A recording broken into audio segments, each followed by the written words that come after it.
Hi மக்களே, வாங்க இப்போ நம்ம மீன் குழம்பு எப்படி செய்கிறதுன்னு பார்க்கலாம். நான் கட்லா மீன் வாங்கி வச்சுருக்குறேங்க. நல்லா இந்த மாதிரி கட் பண்ணி கழுவிக்கோங்க. உப்பு மஞ்சத்தூள் போட்டு கழுவிக்கோங்க.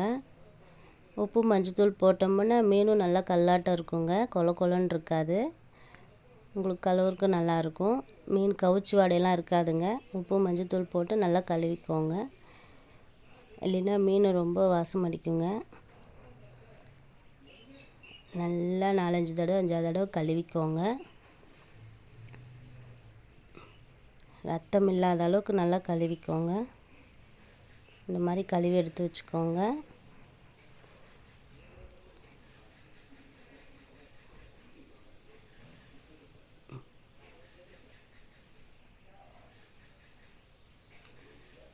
நல்லா கழுவிக்கோங்க.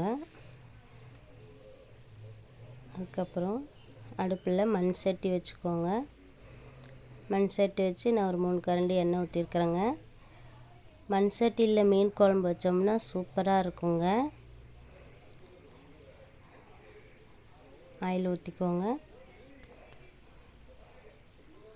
நான் வடகம் இருக்குது என்கிட்ட, அதனால் நான் போட்டுக்கிறேங்க. உங்கள்கிட்ட இல்லைன்னா நீங்கள் வெந்தயம் போட்டு தாளிச்சிக்கலாம். சின்ன வெங்காயம் கட் பண்ணி வச்சுருக்கேன், அதையும் போட்டு வதக்கிக்கலாம். அதில் தேவையான அளவு சின்ன வெங்காயம் உரித்து வச்சுக்கோங்க. நல்லா போட்டு வதக்கிக்கோங்க.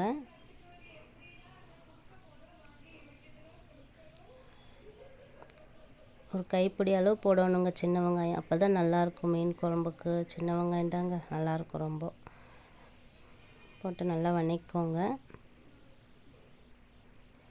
2 தக்காளி வச்சுருக்கேங்க, ஜாரில் கட் பண்ணி போட்டிருக்கேன். அரைச்சி ஊற்றி நல்லா அதையும் வதக்கிக்கோங்க. நீங்கள் கட் பண்ணியும் போட்டு வதக்கலாம், அரைச்சி ஊற்றியும் வதக்கலாங்க. அரைச்சி ஊற்றினா கொஞ்சம் சீக்கிரமாக வதங்கும். நல்லா வதக்கிக்கோங்க. தேவையான அளவு உப்பு போட்டுக்கோங்க. மஞ்சத்தூள் தேவையான அளவு போட்டுக்கோங்க. காரம் போட்டுக்கோங்க. இது மிளகாத்தூள் போட்டிருக்கேன், நான் ஒரு 4 ஸ்பூன் போட்டிருக்கேன். உங்களுக்கு எவ்வளோ காரம் வேணுமோ நீங்கள் அந்த அளவுக்கு போட்டுக்கோங்க.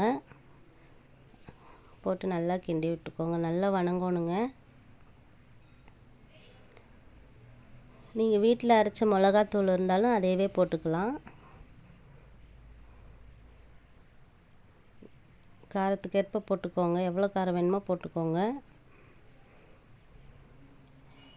புளி கரைசல் ஊற்றிக்கோங்க. மீன் குழம்புக்கு கொஞ்சம் புளி ஜாஸ்தி இருந்தால் தாங்க நல்லாயிருக்கும். உங்களுக்கு தேவையான அளவு ஊற்றிக்கோங்க. தேங்காய் அரைச்சி வச்சுக்கிறது போட்டுக்கோங்க. தேங்காய் நான் கம்மியாக தாங்க போடுவேன். மீன் குழம்புக்கு தேங்காய் கம்மியாக போட்டால் தான் நல்லாயிருக்கும். தேங்காய் கூட சோம்பு போட்டு அரைச்சிக்கோங்க. அரைச்சி ஊற்றிக்கோங்க. மூடி வச்சிடலாம். பாருங்கள் நல்லா கொதிக்குது பாருங்கள். நல்லா கொதிக்கணுங்க. மிளகாத்தூள் வாசனையெல்லாம் போகணுங்க, அந்த அளவுக்கு கொதிக்கணும்.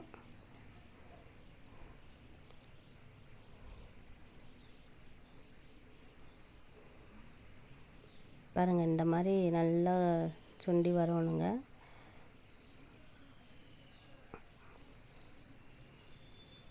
நம்ம மீன் போட்டுடலாம். இப்போது கொதிச்சிருச்சு குழம்பு. மீன் போட்டுடலாங்க.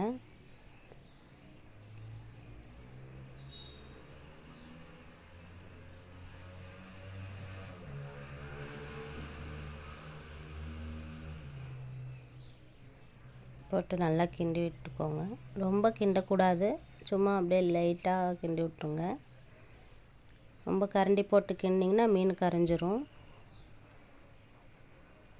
பார்த்திங்களா, இந்த மாதிரி இருக்கணுங்க. நல்லா கொதிக்கணும்.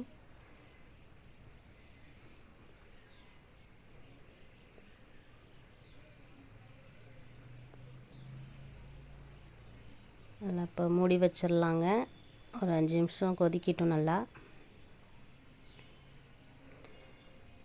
இப்போ பாருங்கள் எப்படி இருக்குது பாருங்கள், செம்மையாக இருக்குது பாருங்கள். இந்த மாதிரி நீங்களும் ட்ரை பண்ணி பாருங்கள் மக்களே. மேலே கருவேப்பிலை தூவி விட்டுக்கோங்க. மண் சட்டியில் மீன் குழம்புங்க, செம்ம டேஸ்ட்டாக இருக்கும். இந்த மாதிரி நீங்களும் ட்ரை பண்ணி சாப்பிடுங்க.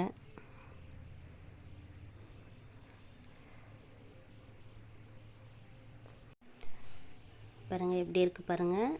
வாங்க இப்போ நம்ம அது வாழை இலையில் மீன் குழம்பு சாப்பிட்டோன்னு வைங்க, செம்மையாக இருக்குங்க.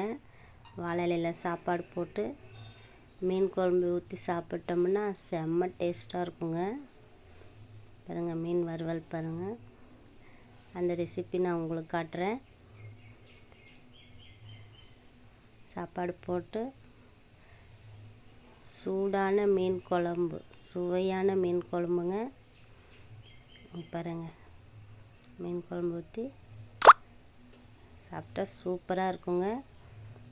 நீங்களும் இந்த மாதிரி ட்ரை பண்ணி செஞ்சு சமைச்சு சாப்பிட்டு பாருங்கள் மக்களே.